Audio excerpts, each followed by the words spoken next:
ассалому алайкум тамошобинони муҳтарам. Нашри навбатии барномаи иттилооти ахборро аз телевизиони Тоҷикистон мустақиман манзури шумо мегардонем. Дар студия Оишаи Саттор. имрӯз сафари расмии асосгузори сулҳу ваҳдати миллӣ пешвои миллат президенти ҷумҳурии Тоҷикистон муҳтарам Эмомалӣ Раҳмон дар конфедератсияи Швейтсария оғоз гардид. маросими истиқболи расмӣ дар қасри федералӣ баргузор гардида парчамҳои давлатӣ афрохта шуд. меҳмони олиқадр президенти ҷумҳурии Тоҷикистон муҳтарам Эмомалӣ Раҳмонро президенти конфедератсияи Швейтсария муҳтарам Ули Мауер гарму самимӣ истиқбол гирифтанд. дар ҳамин ҷо маросими аксгирии сарони давлатҳо ва шиносоӣ бо ҳайатҳои расмии ҳарду кишвар доир гардид. баррасии вазъ ва дурнамои муносибатҳои ҳамкории ду кишвар дар мулоқоту музокироти васеъ бо иштироки ҳайатҳои Тоҷикистону Швейтсария сурат гирифт. президенти конфедератсияи Швейтсария муҳтарам Ули Мауер зимни мулоқот изҳор намуд ки мо бо Тоҷикистон пайвандӣ дорем, зеро мо кишварҳои кӯҳистонӣ ҳастем ва дар сарҳади обҳои фаромарзӣ ҷой дорем. омода ҳастем ки дар доираи ҳамкории дуҷониба ба манфиати мардумон лоиҳа ва ташаббусҳои дигарро низ бо шумо якҷоя анҷом диҳем. шуморо ҷаноби президент барои сиёсати муваффақона ва татбиқ кардани ислоҳот дар соҳаҳои гуногун дар даврони соҳибистиқлолии кишваратон табрик менамоям. изҳор дошт президенти конфедератсияи Швейтсария муҳтарам Ули Мауер. сарвари давлат муҳтарам Эмомалӣ Раҳмон дар навбати худ ба ҷониби Швейтсария барои истиқболи самимӣ изҳори сипос карданд. ҷонибҳо зимни мулоқот ки дар фазои дӯстию ҳамдигарфаҳмӣ ҷараён гирифт, маҷмӯи васеъи масоили ҳамкории дуҷониба ва дарёфти роҳҳои нави рушду густариши муносибатҳои ду кишварро баррасӣ намуданд. таъкид гардид ки муколамаи пайванди сиёсии сатҳи олӣ ва баланди омили муҳими пешбурди самарабахши ҳамкории ҷонибҳо дар ҳама соҳаҳои мавриди таваҷҷӯҳи тарафайн мебошад. истифодаи фаъолонаи робитаҳои байнипарлумонӣ, таъсиси гурӯҳи дӯстӣ ва ҳамкории Тоҷикистон бо шӯрои миллии конфедератсияи Швейтсария ва таҳкиму такмили пояи шартномавию ҳуқуқии робитаҳои байнидавлатӣ аз тадбирҳои дигар ва муҳими рушду тавсеяи ҳамкории ҷонибҳо маҳсуб меёбад. дар мулоқот таъкид шуд ки яке аз муҳимтарин соҳаҳои равобити Тоҷикистон ин ҳамкорӣ баҳри рушд мебошад. Тоҷикистон стратегияи миллии рушд барои давраи то соли 2030-ро мавриди татбиқ қарор додааст. дар ин санад ҳадафҳои дарозмуҳлати стратегӣ ва рушди афзалиятноки мамлакат дарҷ гардиданд. зимни мулоқот оид ба густариши ҳамкории беш аз пеш бо Швейтсария дар соҳаҳои мухталифи иқтисоду тиҷорат, сармоягузорӣ ва сайёҳӣ таъкид гардид. барои татбиқи ин ҳадафҳо рушду тавсеяи муносибатҳои ҳамкорӣ дар бахшҳои бунёдии иқтисодии Тоҷикистон ба мисли гидроэнергетика, соҳаҳои мухталифи саноат аз ҷумла металлургияи ранга, саноати маъданҳои кӯҳӣ, сабуку хӯрокворӣ, коркарди маҳсулоти кишоварзӣ ва умуман дар бахши аграрӣ, нақлиёт ва коммуникатсия, инчунин рушди зерсохтори сайёҳӣ зарур шумурда шуд. Тоҷикистону Швейтсария аллакай таҷрибаи хуби ба роҳ мондани ҳамкории барои ҷонибҳо судманди тиҷоратиро доранд. ҳамин аст ки ҳаҷми гардиши мол дар 9 моҳи соли равон 132 миллион долларро ташкил дод ки аз болоравии он нисбат ба солҳои пештара шаҳодат медиҳад. ҳаҷми умумии гардиши тиҷорат миёни ширкатҳои тоҷикистонии талко ва швейтсариягии гленкор бошад. дар давоми 12 соли ҳамкорӣ маблағи 4,7 миллиард доллари амрикоиро ташкил дод. дар тавсеяи муносибатҳои иқтисодии ду кишвар ҷоннок кардани фаъолияти комиссияи байниҳукуматӣ оид ба ҳамкории иқтисодӣ, тавсеяи ҳамкорӣ дар бахши молиявӣ дар чаҳорчӯбаи ниҳодҳои молиявиву Брентон Вудс, хазинаи байналмилалии асъор дар Бонки ҷаҳонӣ, ҳамкорӣ дар бахши истихроҷ ва коркарди канданиҳои фоиданок, дафтари ҳамкории иқтисодии Швейтсария ва иштироки ҷониби Швейтсария дар татбиқи лоиҳаҳои зиёди сармоявии Тоҷикистон омили муҳим номида шуд. самтҳои дигари ҷолиб барои тавсеяи ҳамкории Тоҷикистон ва Швейтсария густариши муносибатҳои тиҷоратию иқтисодӣ, тавсеяи ҳамкорӣ дар бахшҳои молиявию инноватсионӣ, соҳаи истихроҷ ва коркарди канданиҳои фоиданок, рушди намудҳои гуногуни сайёҳӣ, илму маориф ва бахши гуманитариву фарҳангӣ мебошад. тавре маълум аст байни кишварҳои ҳамкории сермаҳсул дар чаҳорчӯби созмонҳои байналмилалӣ ва минтақавӣ аз қабили Созмони милали муттаҳид, ниҳодҳои он, Созмони умумиҷавонии савдо, Созмони амният ва ҳамкорӣ дар Аврупо ва дигар сохторҳои бисёрҷониба мавҷуд аст. ҷонибҳо дар чаҳорчӯби ин ташкилоту созмонҳо аз tashabbusҳо ва ҷонибдории мавқеи созандаи ҳамдигар аз ҷумла дастгирии tashabbuси чоруми Тоҷикистон дар бораи эълон намудани 10-солаи нави байналмилалии об барои рушди устувор барои солҳои 2018-2028, оғози амалии tashabbuси Швейтсария зери унвони об барои сулҳ барои кишварҳои Осиёи марказӣ ва ҳамкории дуҷониб дар доираи бунёди ҷаҳонии муҳити зистӣ ёдовар шуданд. Дар ҷараёни мулоқот ҷонибҳо ҳамчунин оид ба муборизаи муштарак бар зидди терроризм, ифротгароӣ, ҷинояткории муташаккили фаромилӣ, аз ҷумла қочоқи маводи мухаддир табодули андеша карданд. Дар охир президенти ҷумҳурии Тоҷикистон муҳтарам Эмомалӣ Раҳмон аз президенти Конфедератсияи Швейтсария муҳтарам Ули Мауэр даъват ба амал оварданд ки дар вақти барояшон муносиб ба Тоҷикистон ташриф оранд. Даъват бо хушнудӣ пазируфта шуд. Баъди анҷоми мулоқоту музокироти сатҳи олӣ ҷонибҳо дар ҳузури сарони ду давлат муҳтарам Эмомалӣ Раҳмон ва муҳтарам Ули Мауэр санадҳои нави ҳамкориро ба имзо расониданд. ёддошти тафоҳум байни ҳукумати ҷумҳурии Тоҷикистон ва шӯрои федералии Швейтсария дар бораи ҳамкорӣ дар соҳаи тағйирёбии иқлим, паст намудани хавфи офатҳои табиӣ ва ба нақшагирии устувор дар ҷумҳурии Тоҷикистон. ёддошти тафоҳум байни ҳукумати ҷумҳурии Тоҷикистон ва шӯрои федералии Швейтсария оид ба ҳамкорӣ дар соҳаи идоракунии ҳамгироёнаи захираҳои об дар ҷумҳурии Тоҷикистон. имрӯз дар доираи сафари расмӣ дар шаҳри Берни Конфедератсияи Швейтсария асосгузори сулҳу ваҳдати миллӣ пешвои миллат президенти ҷумҳурии Тоҷикистон муҳтарам Эмомалӣ Раҳмон бо президенти ширкати байналмилалии Гленкор Айван Глазенберг мулоқот карданд. Дар ҷараёни мулоқот масоили ҳамкории Тоҷикистон бо ин ширкат ва дигар корхонаҳои бонуфузи Конфедератсияи Швейтсария баррасӣ гардид. Президенти ҷумҳурии Тоҷикистон муҳтарам Эмомалӣ Раҳмон аз ҳамкории тиҷоратию иқтисодӣ ки аз муҳимтарин соҳаҳои равобити дуҷониба ба ҳисоб меравад изҳори қаноатмандӣ карда, шарикии самараноки ширкати Гленкори Швейтсария бо Талкои Тоҷикистонро дар соҳаи истеҳсоли алюминии намунаи хуби чунин ҳамкорӣ номиданд. мавриди зикр аст ки таи 12 соли охир Талко ва Гленкор дар маҷмӯъ ба маблағи зиёда аз 4,7 миллиард доллари амрикоӣ амалиётҳои тиҷоратиро ба анҷом расониданд. дар назар аст ки дар давоми 5 соли оянда ин ду ширкат тибқи қарордодҳои ба имзо расида дар маблағи 1,5 миллиард доллари амрикоии дигар ҳамкории тиҷоратӣ ва маблағгузорӣ хоҳанд кард.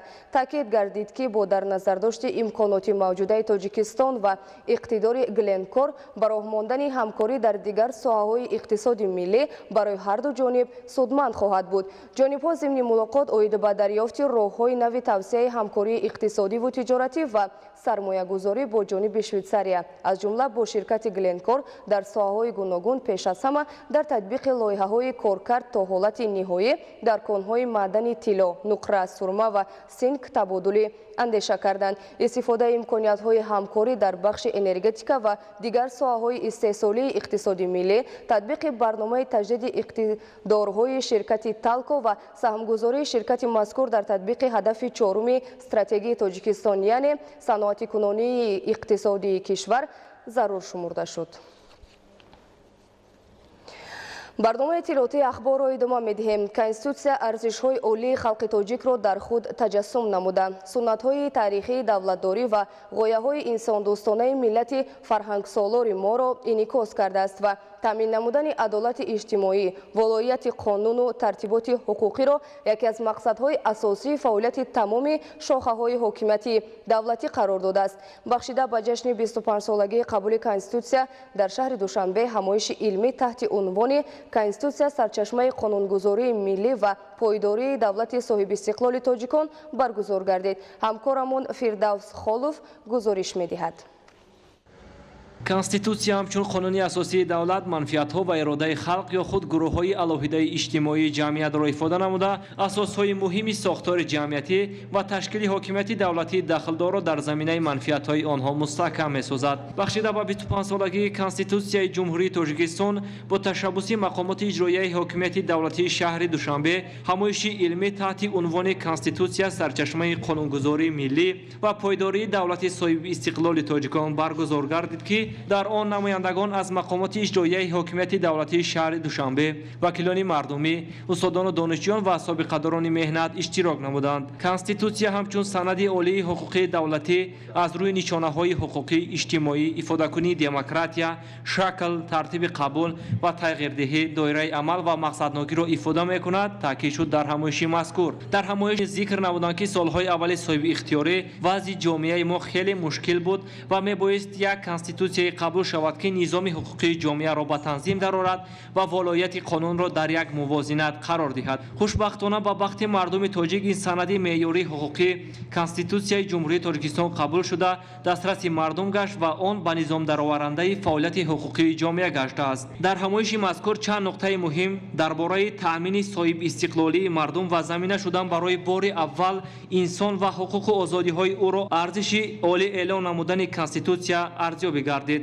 воқеан конститутсияи ҷумҳурии Тоҷикистон инъикоскунандаи воқеияти даврони соҳибистиқлолу озодии ватан, рушди давлат ва пешрафти миллати тамаддунсози тоҷик мебошад. фирдавси ҳайдаралӣ, ҳудури истам, убайдуллои сайвалӣ барои барномаи иттилоъоти ахбор.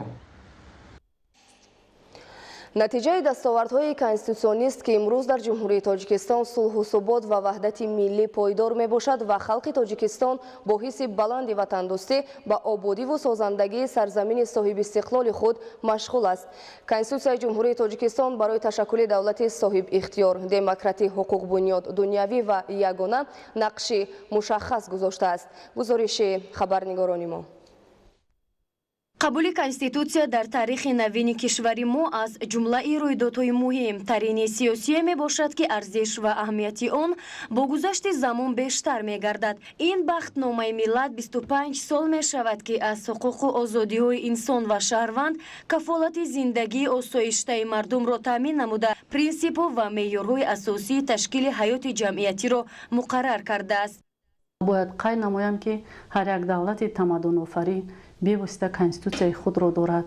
конститутсия асосҳои сохтори давлатиро муайян намуда ҳуқуқу озодиҳои инсон ва шаҳрвандро мустаҳкам менамояд. агар ба даврони соҳибистиқлолии кишварамон рӯ оварем, пас аз истиқлолият пайдо намудани кишварамон бо назардошти рушди ҷомеа зарурати ба талаботи замон мутобиқ сохтани қонунгузорӣ ба миён омад ва 6 ноябри соли 1994 бо роҳи райпурсии умуми халқӣ конститутсияи ҷумҳурии Тоҷикистон қабул гардид. қабули конститутсия агар аз як тараф дастоварди таърихӣ бошад, аз ҷониби дигар татбиқи меъёрҳои он, таъмини қонуният ва тартиботи ҳуқуқӣ дар ҷумҳурӣ аз масъалаҳои мубрам ба ҳисоб меравад. тағйиротҳои соли 1999, 2003 ва 2016 ба конститутсияи ворид гардида ин меъёрҳоро боз ҳам мукаммал намуда طبق آنها جامعه به مرحله نوبتی انکشاف خود وارد گردید. منبعد ضرور است که این معیارهای کنستیتوسیا با در نظر داشت ترقیات منبعدهای جامعه باز هم تکمیل داده شوند تا که خلق تاجیکستان به مرحله نوبتی رشد دموکراتیا و حقوق و آزادی انسان کامیاب شود. با این مقصد با یک چند معیارهای کنستیتوسیا تغییر و الهه ها وارد کرده شده. تغییرات دیگری که به کنستیتوسیا وارد کرده شده است این تحکیم و تکمیل اساسهای کنستیتوسیونی حاکمیت دولتی، رکنهای اساسی آن، مکمل و ثمرناک گرداندن نظام مقامات دولتی، فعالیت و همکاری‌های بین همدیگری آنها میباشد. конститутсия тартиботи асосии ҳуқуқи ҳаёти ҷомеа буда аз ҷиҳати мазмуни худ қонуни асосии мамлакат мебошад. вай поягузори давлати соҳибистиқлол, ҳуқуқбунёд, демократӣ, дунявӣ ва ягонаи Тоҷикистон буда системаи принсипҳои асосии бунёди давлат дар боби аввали конститутсия асосҳои сохтории он муқаррар шудааст. 25 сол муқаддам 6 ноябри соли 1994 санади сарнавиштсози давлату миллат, яъне Конститутсияи ҷумҳурии Тоҷикистон қабул гардид. имрӯз бахшида ба ин санаи таърихӣ дар раёсати корҳои дохилии вилояти мухтори кӯҳистони Бадахшон чорабинии тантанавӣ доир гардид. гузориши хабарнигорони мо. در تالار ریاست وزارت کارهای داخلی در ولایت مختار کوهستان بدخشان بخشیده به جشن 25مین سالگرد کنستیتوسیای جمهوری تاجیکستان جمع‌آمدی تنتنوی با اشتراک رهبرت ریاست وزارت کارهای داخلی در ولایت مختار کوهستان بدخشان و استادان دانشگاه دولتی شهر خاروغ و طالب علمان مؤسسه دولتی مکتب پرزیدنتی برای خوانندگان بالای قد دایر گردید. ذکر گردید که روند بنیاد جامعه دموکراتی در جمهوری تاجیکستان که در آن حقوق و آزادی‌های سیاسی در سطح ضروری قرار دارد تمام مشخصات دولت به نظر گرفته شده است، زیرا آزادی انسان در صورت آغاز می‌یابد که قانون‌های قبول شده اعتبار عملی پیدا نمایند. کنستیتوسیای جمهوری تاجیکستان حقوق و آزادی‌های انسان را به صفت ارزش عالی اعتراف نموده دولت را مسئول می‌سازد که حقوق و آزادی‌های انسان و شهروند را اعتراف، رعایت و حفظ نماید. امروز مردم تاجیک با درک بلند مسئولیت شناسی و احترام گذاشتن به ارزش عالی انسانی که در کنستیتوسیا ثبت گردیده است باید در پایداری صلح و ثبات، حفظ تمدن، آثار تاریخی که صد سالها ایجاد گردیدند و محفوظ هستند همچون حمایه دستاوردهای استقلالات دولتی سهم نظر داشته باشیم.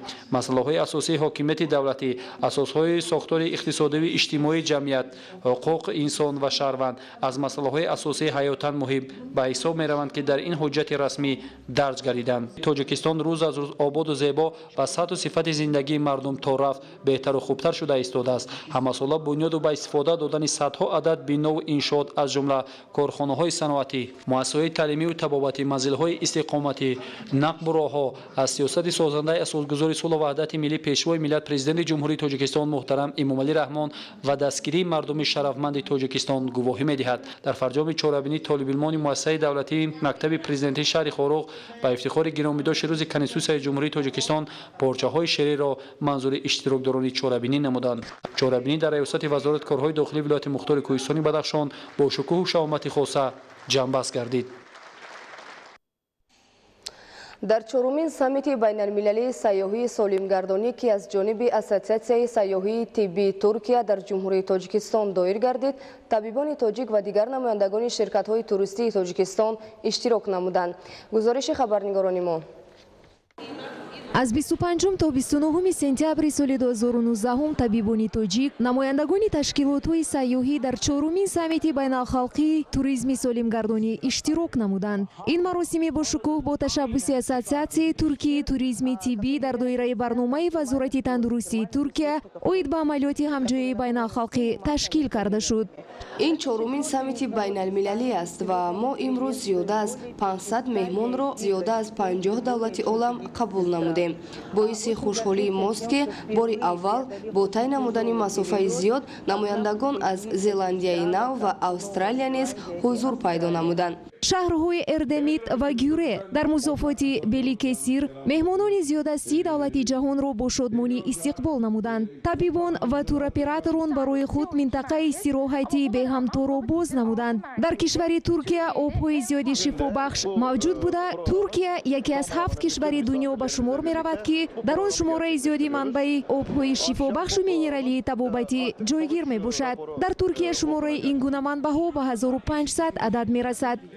اسوسیاسیون سیاحی طبی ترکیه سازمان دهنده سمیت مذکور است و این بار چهارم است که ما این چهاربینی را دایر می نماییم. باید گفت که ما با تاجیکستان تجربه چند کرته همکاری داریم. مراسم از همه مهم در مهمانخانه ادرینا تمل اند سپا هتل سنه 27 سپتامبر برگزار گردید که تمام اشتراکچیان را به چهارمین سمیت بین المللی توریسم سالم در ترکیه گرم و صمیمی استقبال نمود.